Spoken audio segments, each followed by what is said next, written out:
right, thank you. Should we start again? And support regional leadership and local leaders as called upon. Although not registered as a certified parliamentarian, she maintains membership with 2 national parliamentarian associations and their local affiliates. Susan has also combined 30 years of school board experience, between 12 years on the West Islip School Board of Education and three as president, and 20 years on the Eastern Suffolk BOCES Board. She's the immediate past president of Nassau Suffolk School Board Association and has also served on the executive committee for many years of that organization. She's also the past president of Regional Educational Financing Reform Educational Financing Inequities Today, otherwise known as REFIT. Susan is the sole representative of school board members on the New York State Board of Regents Blue Ribbon Commission on graduation measures. Susan holds degrees in elementary education from St. John's and a master's from Adelphi University, and received permanent certification for New York State in grades 10 through 6. She's devoted most of her entire adult life to advocating for students and supporting public education. It's my pleasure to read that to you and to hand the mic over to Susan to speak to us this evening. Thank you for being here.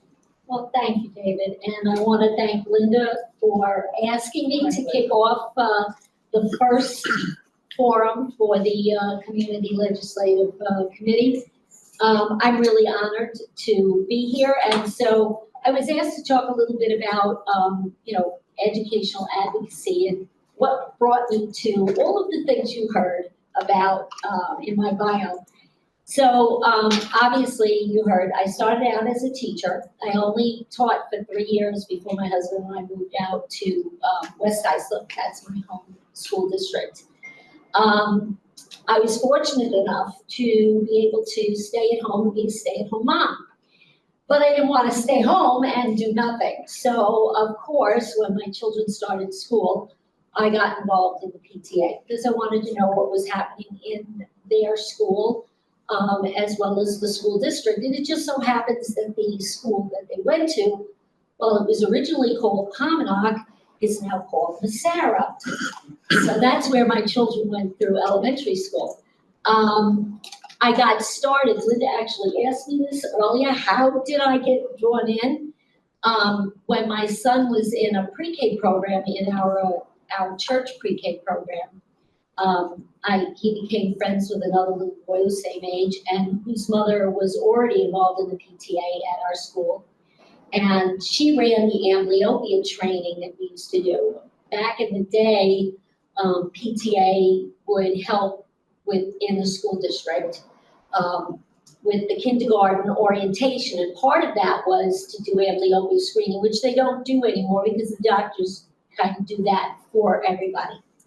So I got started with that, and then when he hit first grade, they heard that I had been a teacher, and they needed someone to be the chair for our local PTA for the scholarship committee that was district-wide, and asked me to do that. And I said, wow, that sounds kind of interesting. So it was to, read the applications for our graduating seniors and to decide who would be getting PTA scholarships.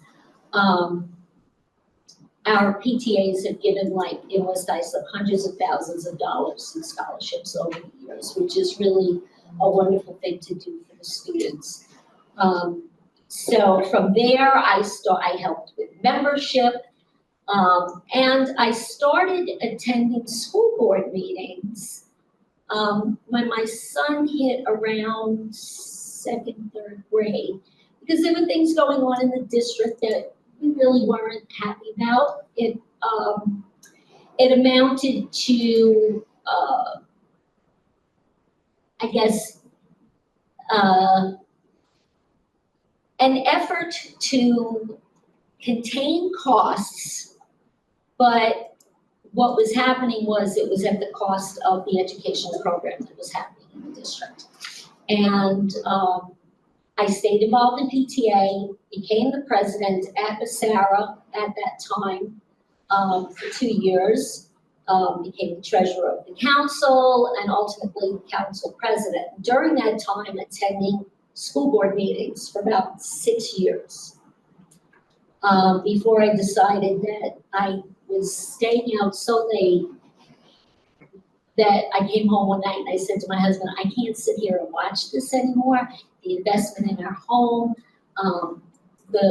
and the reason we bought in the community we bought was because of the educational program.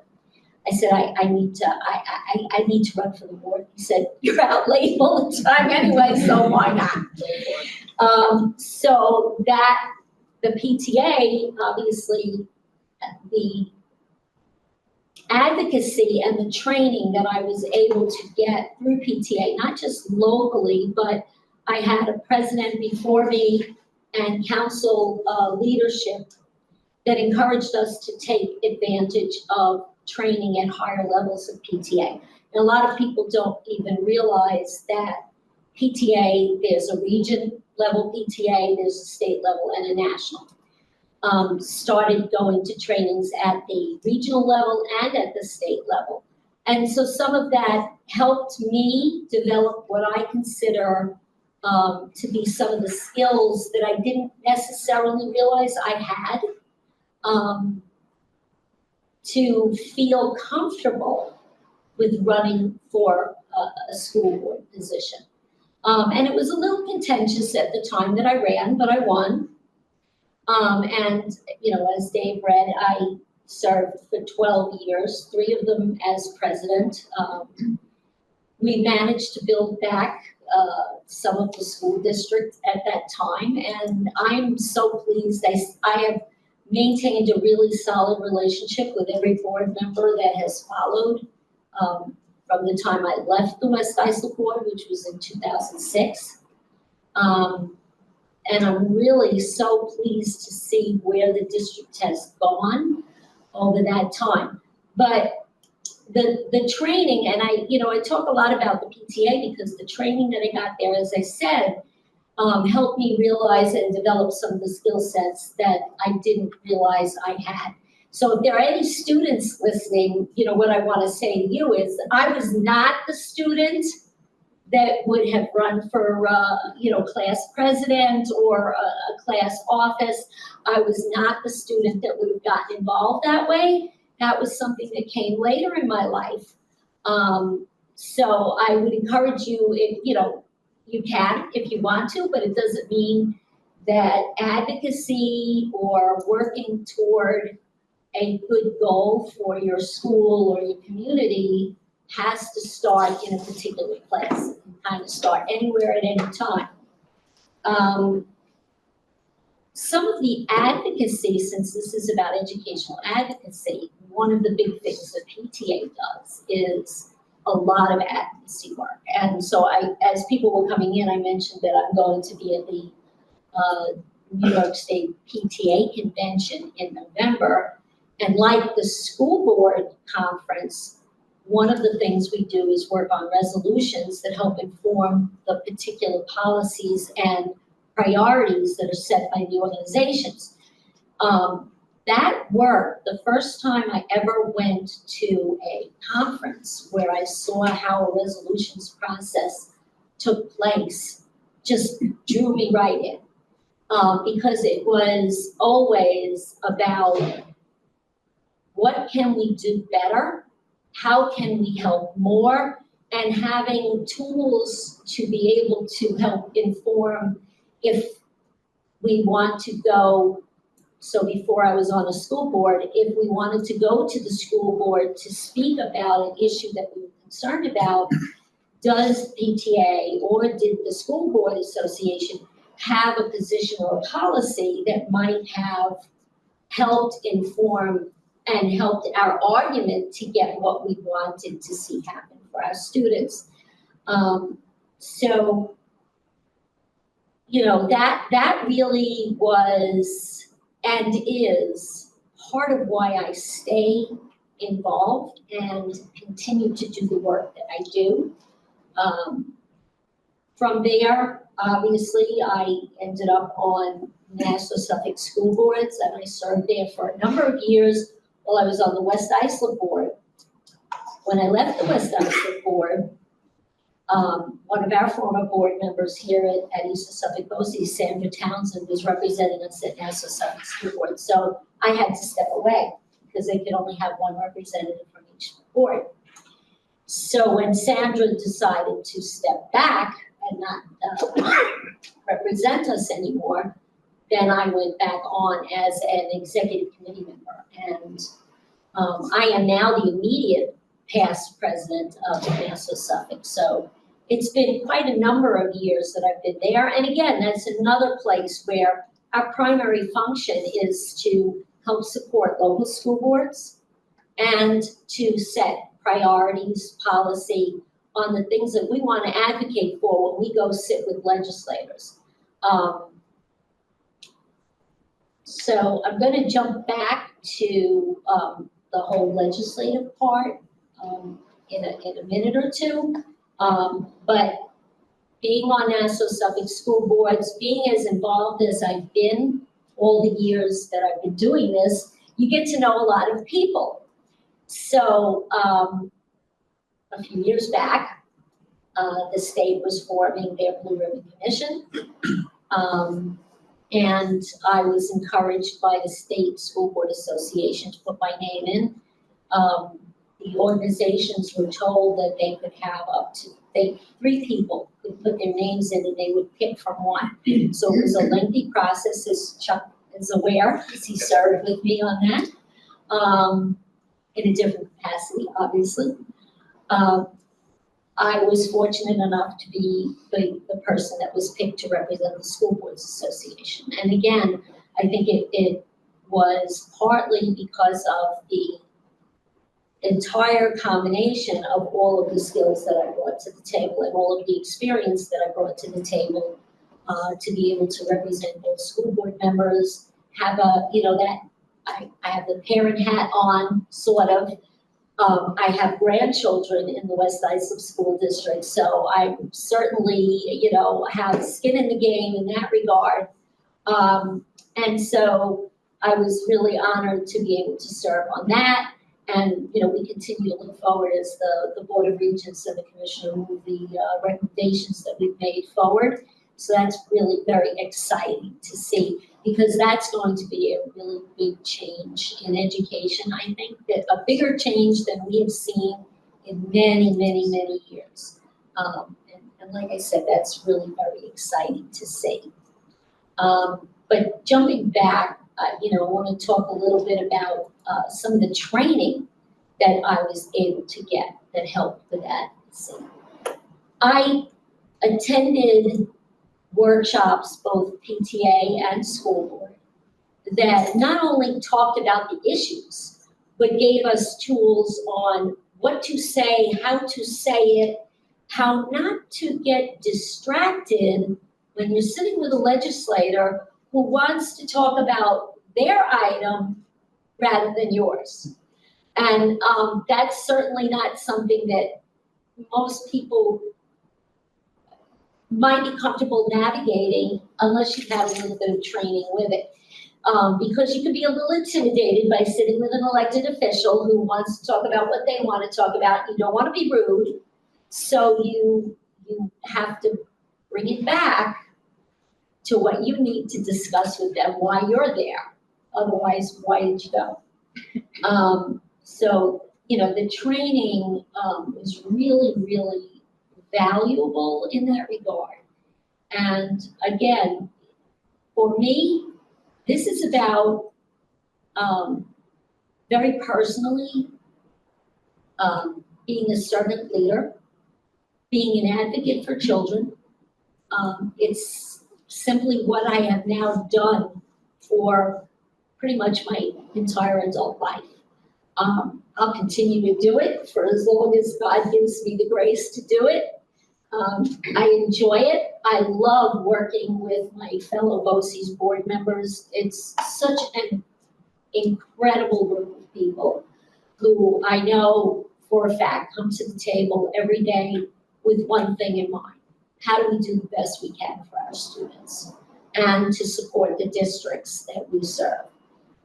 So it's really quite an honor to do that and to be here and share my little bit of the story.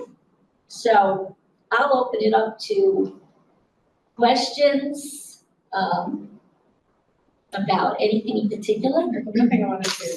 I neglected, now this is my first time as chair of this committee, and I neglected to ask us all to introduce ourselves. So if you have a question, would you please introduce yourself before or as you're asking the question? I know some of you, I don't know all of you, but next meeting it'll be a little smoother, so thank you. Thank you for that. Questions, comments? Susan, I have a question. I remember when you did a workshop up in Albany, you talked about the new guidelines for the graduation. Okay, Could we finish? which I know one? it's still is up in the air, but Okay, can we kind of warn people? well, I don't know if I can actually warn anybody. I can talk about what we know has been adopted and off the top of my head, what I might remember that we had on our list, because I think there were 12 recommendations. What's been adopted already, was the posthumous, diploma, so that, you know, and the funny thing about that is we were actually doing it in most districts if we were in the unfortunate situation of having a student pass that was near graduation. Many of us were actually issuing diplomas, but we actually had no right to do it.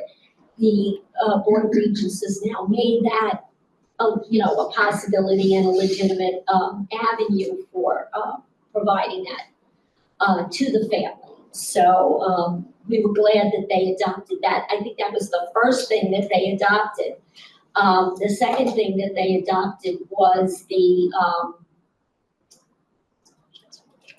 a significant event, a life event for students. So particularly, and that kind of came out, if I remember, and Chuck probably helped me jump in, but some of it came out of COVID, and that we had students who lost siblings, students who lost parents, grandparents, and there was trauma. And, you know, coming back into school after that, the trauma doesn't go away, but having to sit for an exam that they may not be in the right mindset to take was something of concern. So that was another recommendation that came out of the committee, that maybe for a, you know, traumatic life event, that the students, so maybe a student who has a medical condition and is not in the best either frame of mind or the best of health in order to sit for an exam, that they could be exempted from those exams. So, and that takes place while the regents are still in place. It's interesting, today I was actually on the delegate, I am the voting delegate for Eastern Suffolk BOCES for the New York State School Board's business meeting where we will vote on resolutions. And there was questions that came up around, you know, some of the recommendations. And so there's still some confusion around some of the recommendations since you asked. Out there, there are people that thought that we were recommended doing away with the Regents diploma entirely. And that's still floating out there. And that is not the case. That is not what we recommended. What we recommended was disconnecting it from the graduation requirement, so that you can have, like back in the day when I graduated, most of us graduated, you had a Regents diploma, a local diploma. It will be what we recommended, if they accept our recommendation, is a single diploma with the option of taking Regents, and that would be an additional designation, so it would be like a higher level diploma if you want, or a designation. And so, Aren't we going backwards with that? Because that's the way it used to be. but in a way, you could look at it as going backwards, except that there will be all kinds of other designations, like we have now, like a civics designation. There might be a bilingual. There could be a myriad of things that get added to one's diploma that makes it that your transcripts will show, like a college, that you've actually done more than just taking your coursework and graduating with a diploma. But the reality is that we recognize that not every student performs well on Regents. The purpose of the Regents exams and diploma originally was, and I don't think I'm telling anybody anything they don't know here, was you didn't need it if you're going to a private college. It looked good on your transcripts, but you had to have it if you wanted to go to a SUNY or a CUNY school. So to have every student have to take it in order to graduate is unfair to a lot of students who were having difficulty passing. So the idea is to decouple it, but to still have it available, because there will be students who want to take it for a variety of reasons. Maybe they want to go to the SUNY schools. Maybe they just want the experience of taking exams so that they know how to take a higher level exam when they get to college. Maybe they want to be a lawyer one day and they'll have to take the LSATs. So having the experience of taking something like a Regents is not going to be something they're going to ignore. We think it's important. I think the other piece that people are concerned about with regard to the recommendations and what might happen is that the rigor is going away. And that is not the case. That is certainly not what the committee or the commission has recommended.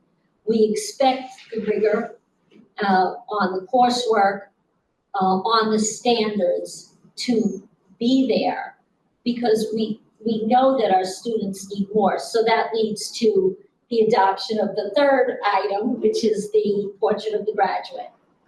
And within that portrait of the graduate were things that are not really, if anybody was on the Bill Daggett Zoom yesterday, the day before, he was talking about things that we don't measure. And it's things like critical thinking. We don't actually grade students on things like that, but those are the quote unquote soft skills that we often expect students to have, but don't teach them specifically, and certainly don't measure them or grade them on. But those are the skill sets that our future workforce need to have. And, so I'll talk also a little bit about some of what we got as members of the Blue Ribbon Commission. And we had meetings once a month. They were all by Zoom until the end, where we met the 3 days in Albany as a full 64 people plus SED staff. But each month we met, they either had, a lot of times they had student voice, so we could hear from the students what they were getting, what they thought they wanted to get that they weren't getting, and what were they getting that they thought was very valuable that they wanted more of, what they thought was less valuable that they wanted less of. We heard from colleges, what they were looking in their future students, and we heard from workforce, what were they looking for in future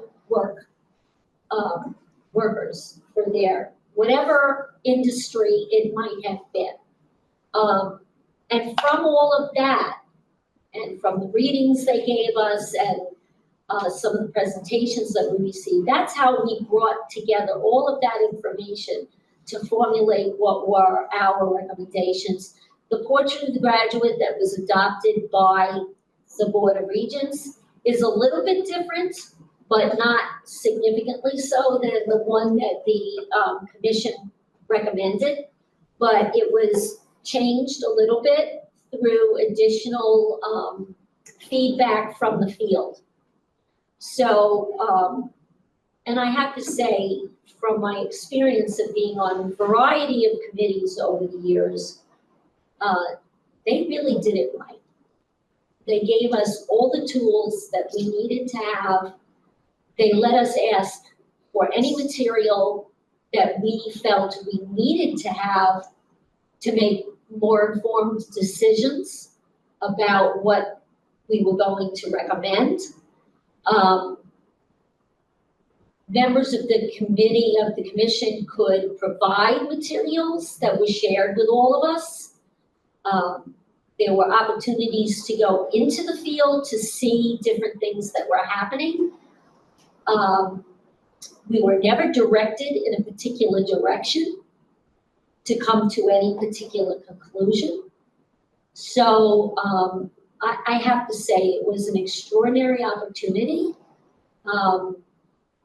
And I would do it again. If I were Are insane. you still meeting regularly? No, we don't meet regularly anymore, because we've made our recommendations, but we are, filled in, periodically about, anything new. Right before, it was kind of embargoed, but right before the Board of Regents were presented with the, portrait of graduate, we had a Zoom call with SED to let us know how it was gonna look a little different, and that it was going to be presented, like, I think we met the Thursday before. The Board of Regents met on Monday, and so, short time frame, but they do fill us in on where it's going, so that we're aware of what's happening. When is this supposed to be implemented? The portrait of graduate is implemented. Right. They voted The on it. districts know about that.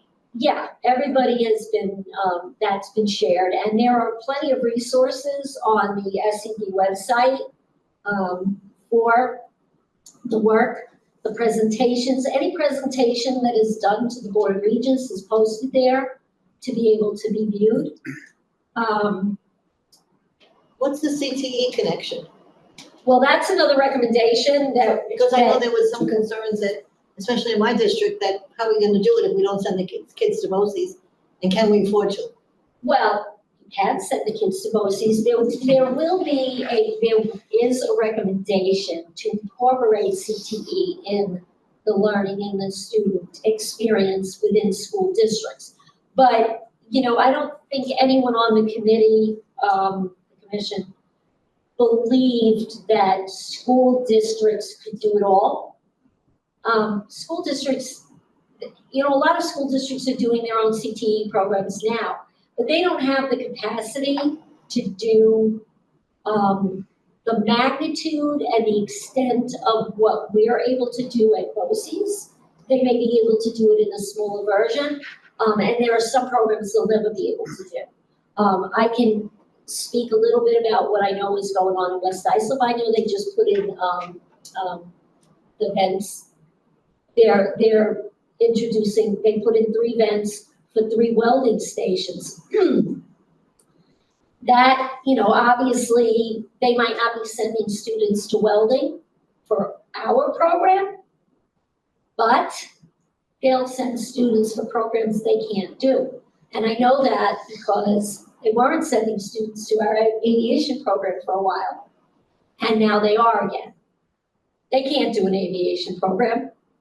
Where are they gonna, how are they There gonna was do a that? concern about doing it and not having the money to do it in district, but being concerned about how much it's gonna cost to send the kids. So there was like a, Sure. So, CTE is a pretty broad term, and we cover a lot of it here.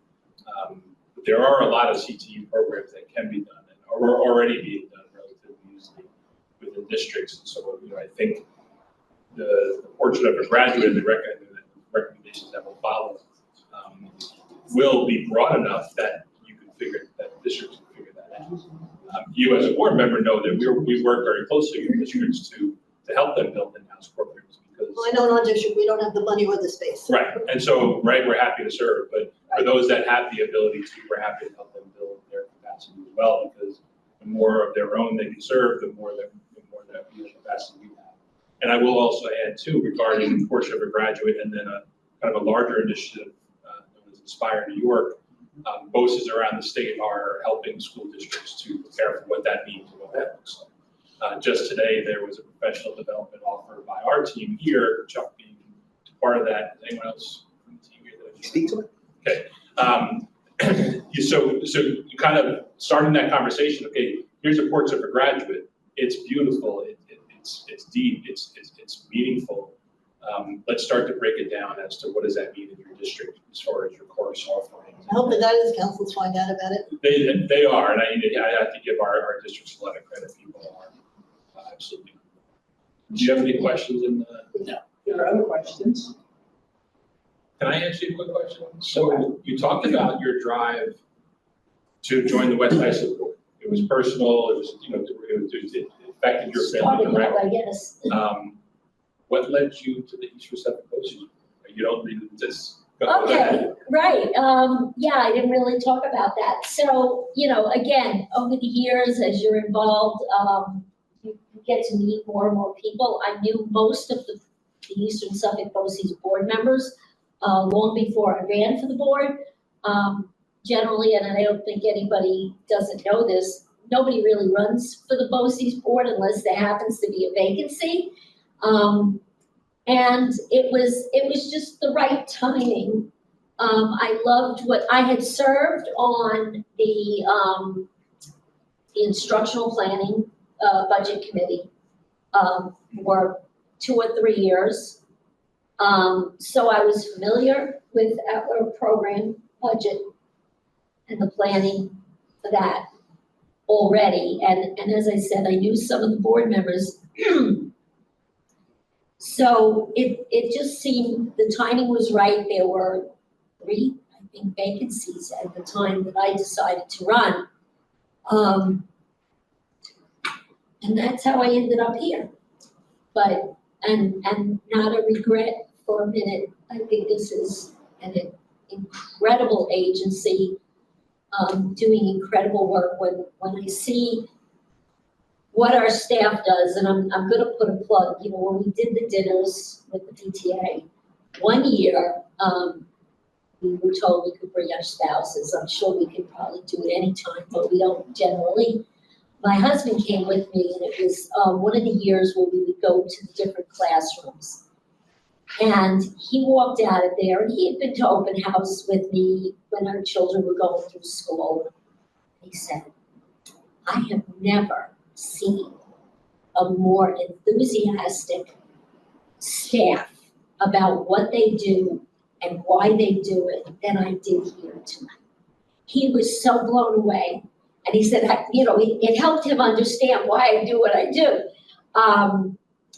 But that's also what keeps me here. When I see what our staff is able to accomplish, the students that we serve need us. They really need us. Whether they're here for just CTE or whether they're our special needs students or our students in, here in Sequoia, it doesn't matter.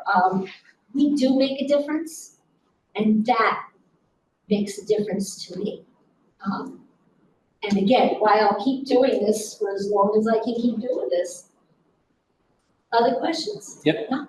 This is from Thomas. His question is, what is your favorite thing about doing what you do?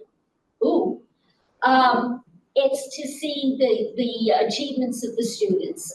We have opportunities to sometimes go to their recognition ceremonies, graduations, moving up ceremonies, and to see the joy in their faces, the pride that they have in what they've accomplished, that is my favorite thing, bar none.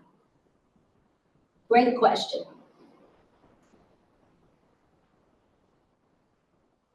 Other questions? That's it for the chat room right now. Well, I have a question. Sure. We're talking about the trajectory from PTA member to PTA president to board member to BOCES board member to Nassau Suffolk to the Blue Ribbon Commission. Are we talking state legislature soon? No. Absolutely not. I've been asked that by other people, like, would I ever consider, and people have said, oh, Susan, you should run. I'm like, yeah, no, you don't like me. what I found, and this may sound odd, from having to work with legislators as well as working with fellow school board members, what I see, and I think what a lot of us see, is that on a legislative level, there's a lot of compromise that has to be made. You want this passed, I want this passed. I'll give you what you want if you give me what you want. I don't find that in school board service. Yes, we have to compromise now and then, because we may not all be, 100% on the same page in every aspect of an item we might be talking about. And we might say, you know what, okay, I can live with that, or I can go in that direction. But it isn't the same kind of quid pro quo expected. And I just feel like I don't have to compromise my values to help serve something else, that I can say, no, I don't agree, I won't agree, and I'm not gonna just give in because it might help me later. So I haven't found that as a school board member, and that's the primary reason why I would never run for an elected office where I got paid. Can you talk about the salary of school board? I get a lot of zeros, do I actually zero, it's in the contract.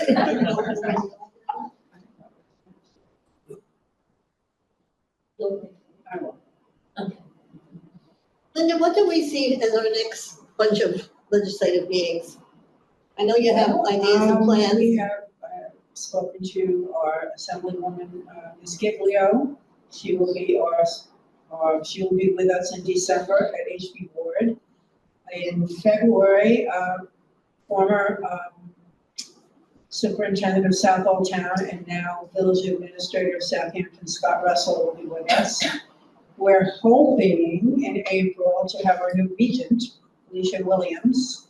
And then in June, we spoke about, we thought it was a good idea to ask our 3 student board members, their first legislative experience, to come and give us their thoughts on how they thought it went, what can we do to improve their experience, and what would they like to say that maybe they were too shy or didn't say to us, or didn't say regarding education at our meetings. So I think it'll be kind of a good mix of people. Oh,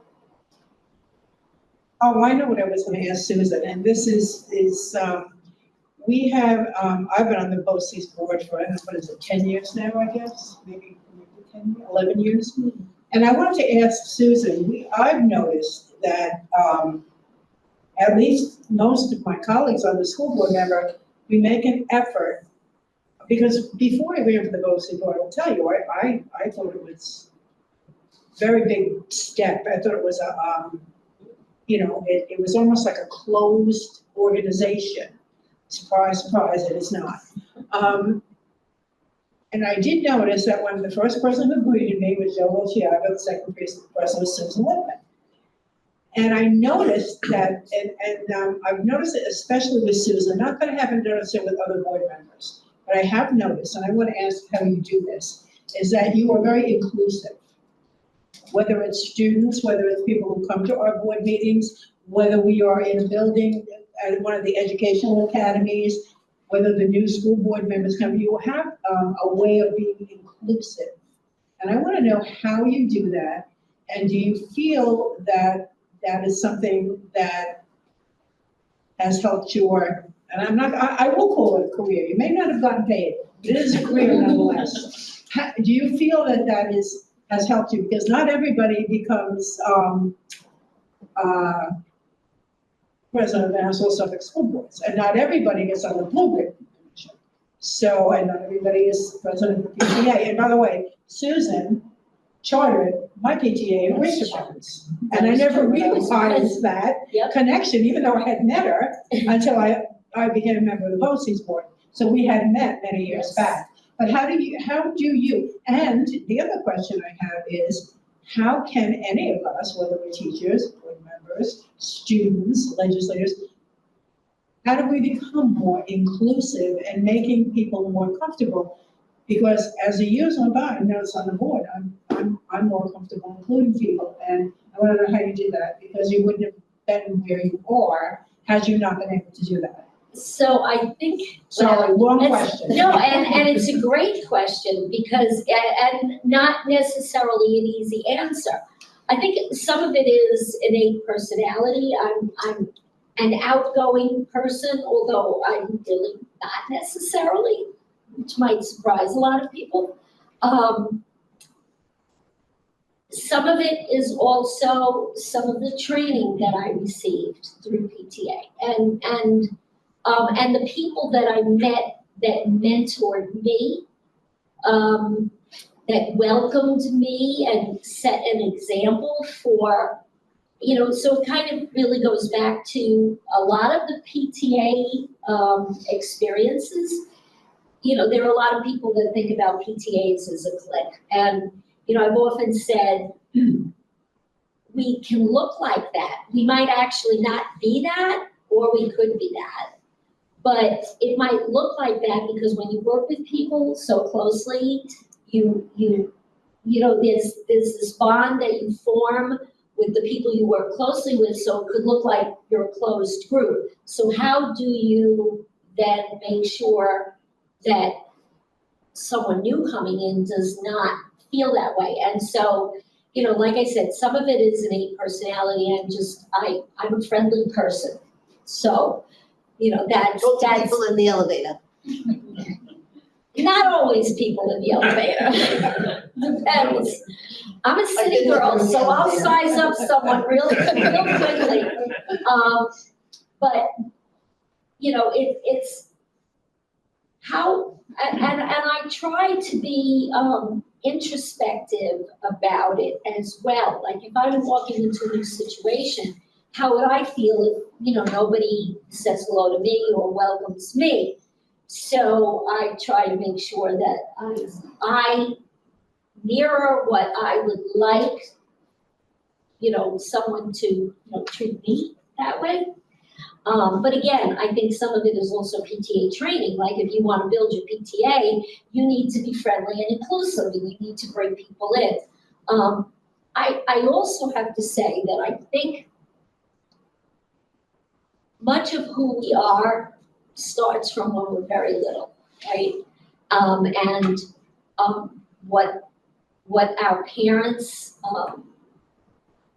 how our parents influence us. And I was really, really very fortunate that I had parents who provided me with a great deal of broad experiences, but also were very inclusive people. They didn't, they made sure I understood that everyone had something to offer, that everyone was worthy of my time, being polite, being respectful, and I think so, and things build on that over time. But again, and it leads to getting to know more and more people. I became president because of Nassau Suffolk School Boards, because over time, they rotate over. It's not because I'm necessarily that extraordinary. And I tell people that all the time. I don't see myself as that extraordinary as an individual. I've done things that might be out of the ordinary. And maybe that makes people think that, in some way I might be extraordinary. Like I said, I don't see myself that way. I see myself as someone who is just, who I am, work hard, learn as much as I can, absorb as much as I can, give as much as I can, and You the rest just. do that all very extraordinary. Well, I appreciate that very much, but again, I also think that if people are going to be working together as when you join the board, that why wouldn't I? That, I guess, no, you're right, and part of me is like, I never understand that. If you're going to work with somebody, why wouldn't you want to welcome them? Why wouldn't you want to make them feel included and part of what you're doing? So that's just. So there's one last question. You learn a lot through your training with ETA and that sort of stuff. But somebody that's not on those boards, how would they get the training or the to learn what they need to know? So people out there that may want to do it. Yeah, I will say that if there are PTAs in your community, in your school district, and you are not a PTA member, you should join. That's number one. And if you're a member, you can go to those things, whether you are actively involved in PTA or not. But there are other opportunities, right? I mean, school board members, we have our own set of trainings. If a school district does not have PTAs in it, they may have other parent groups that may provide training. Maybe Just they investigate. Investigate. Yeah, and I will say, so that was also a great question, because I made myself from some notes.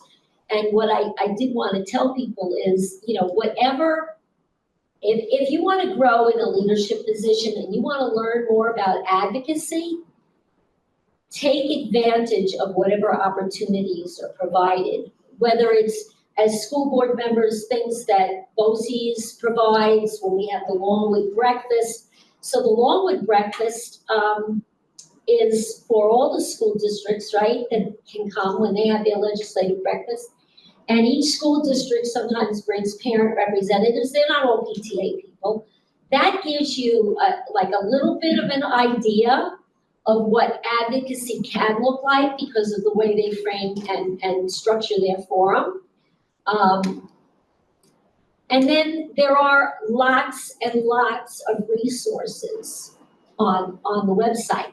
And I will tell you that, like, even PTA, a lot of our resources are available on the website, whether you're a member or not.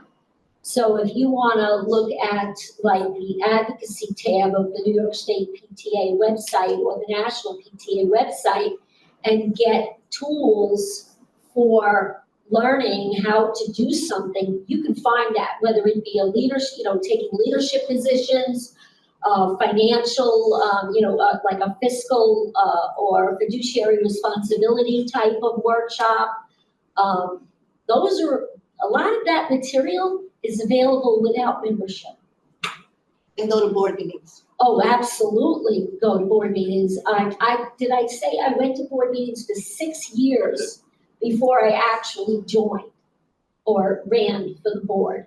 And not surprisingly, since I chaired the policy committee for East and Suffolk BOCES, I became the policy wonk in West Islip because after going to board meetings for the 6 years that I did, every time they had a policy that was a first reading, they would have it in print at the back of the auditorium where we would be meeting, and I would pick up a copy and I would, read it over, and I would wait. And when they adopted it, I would write on it, what the date of the meeting where they adopted it, and I kept it. So when I got onto the board, are we going on? No. Okay. When I got onto the board and they gave me my policy manual, and I'm looking through and I'm going, wait a minute, there's a policy missing.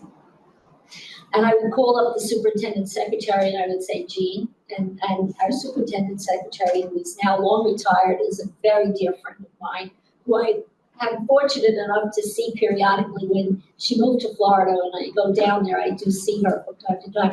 I went, Jean, we're missing some policies from the manual you sent me. Can you send me the policy? She said, well, what are you missing? And I gave her a list of the numbers and she said, well, they're not in my manual either. I said, well, we better go back to the minutes because those were adopted, and I gave her the dates they were adopted. And So sometimes, sometimes I'm my own worst enemy, apparently, in that, because I was diligent about that kind of thing, it led me to another kind of thing.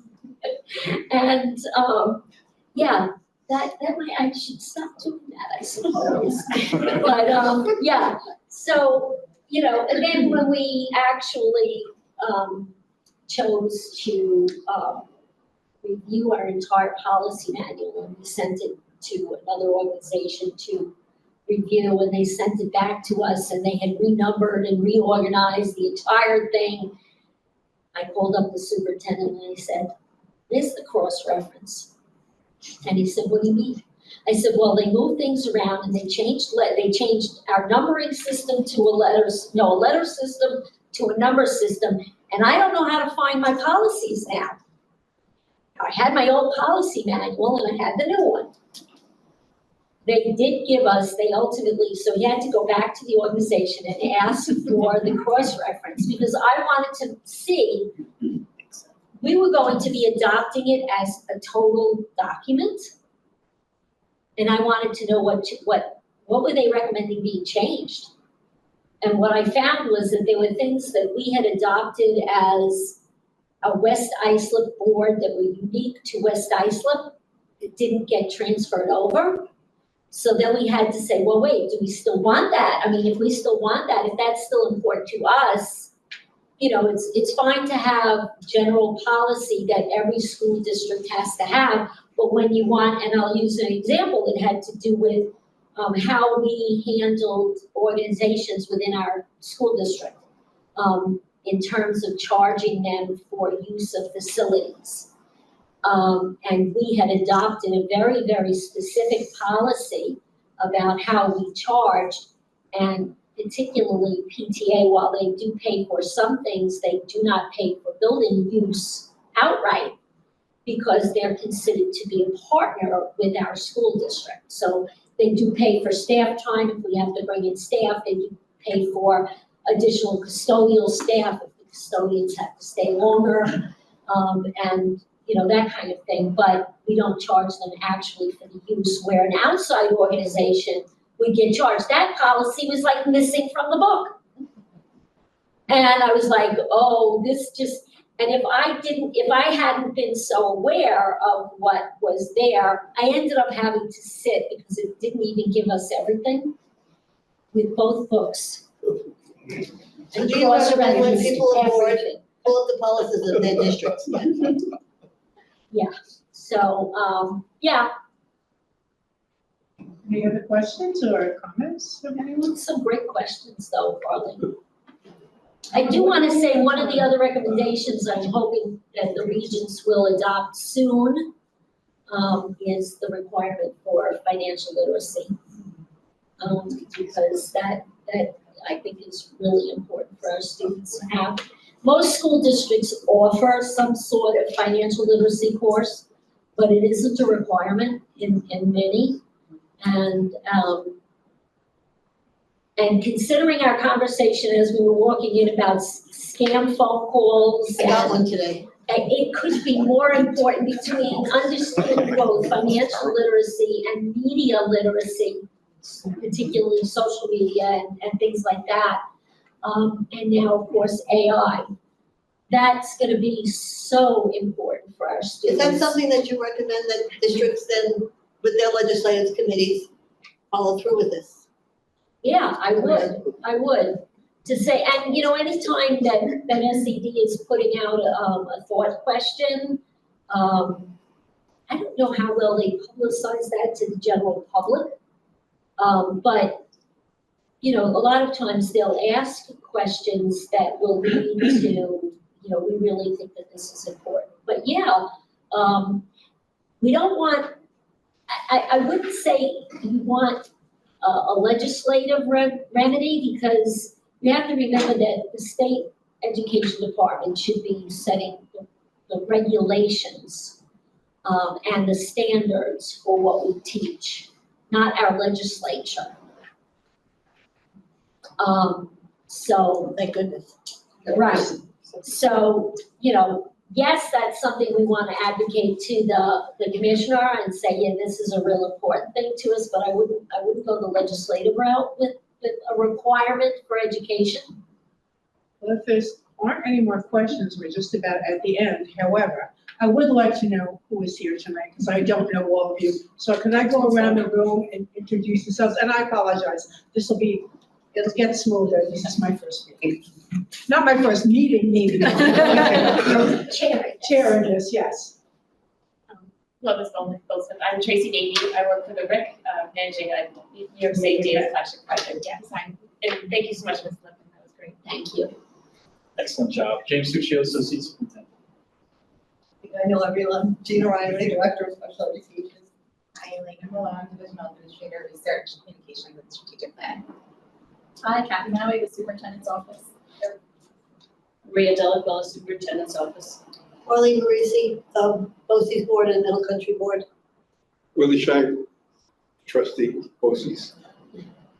Alia Lucci, Divisional Administrator for Special Education. Paul Limmer, New Instructional Technology for Special Ed. I'm James Muller. I'm the Assistant Principal at ISLP Academic Center. Chuck Walkus, Director of Diversity, Equity, Inclusion. Sarah Winley, Business Manager in Transportation Department. Susan Lavin, Principal at Tecumseh Elementary School. I'm Edgar Shepard. I'm a plumbing teacher at Bixler Tech. Hi, Michelle Malone, Principal at Sable Elementary. I'm Jonathan Crapin, Principal at Bellport Academic Center. I'm Kai Watkins, Principal of Sarah. Jenny Lloyd, Principal at West Education Center. How many folks do you have on the screen? Right now, 23. If they would like to, sure, it'd be great. Can you handle call them on the one-on-one? What's that? Can you call on them and ask them? You just go around the window? If the answer is no, then we can. Yeah. The answer is if it's too. If anybody wants to introduce themselves from there. Hello, can you hear me? Yes. Oh, hi everyone. My name is Dr. Michael Winfield, and I am new to the agency, and I am supporting the adult literacy program right now in a WACC, a ward. Well, you know, yeah. So, and it's getting a little nervous, but anyway. But I certainly enjoyed the presentation. It was very insightful. And it shows that, for the students that it matters. We're really, based on, your piece tonight, that we're really moving forward to really advocate and help children to get a quality education and move forward in their lives. So I thank you for your presentation, and I look forward to the next ones that we're there. So thank you very much. And for all your service to the community, students, etc. Thank you. Thank you. Hi, good evening. This is Nicole Zargabel, principal at BTC, and my daughter Zoe. We're starting young. We want her to be an advocate too. Yes. Anybody else? Evening. Good evening. I'm having trouble with the camera for some reason, but this is Jasmine Varela, the district superintendent at Eastern Suffolk BOCES. Thank you, Susan. I feel like I learned so much about you in this presentation. Thanks, Jasmine. Thank you for joining us. Thank you. Hi, this is Dawn Chirac, board president from Middle Country School District. Wonderful job by everyone this evening. Thank you. Thanks, Dawn. Good evening. My name is Mark Robbins, one of the assistant principals at the Brookhaven Learning Center. Hi, I'm Laura Papaleo, the principal at Prem Learning Center. Thank you so much, you guys. Good evening. My name is Justin Kobus. I'm the superintendent at Oyster Pond School District. I thank Linda for allowing for the hybrid Zoom option for some of us that are a little further away. It's nice to have that access point. Much appreciated.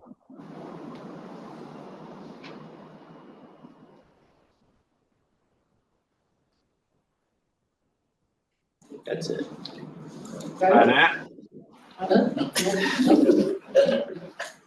If somebody's speaking, I don't want to.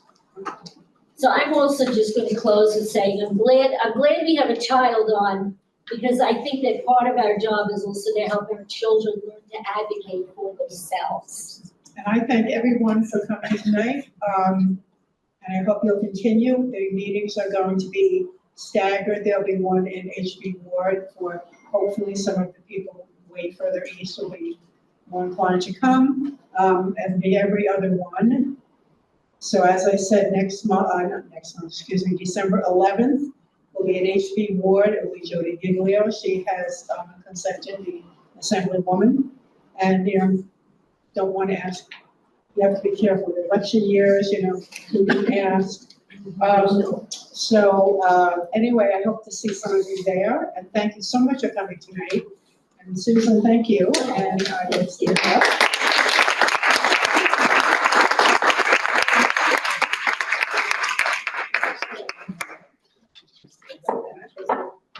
On behalf of the Eastern Suffolk BOCES Community Legislative Committee, this certificate is presented to Susan Lippman in recognition of her service to the Eastern Suffolk BOCES region, and is stated today. And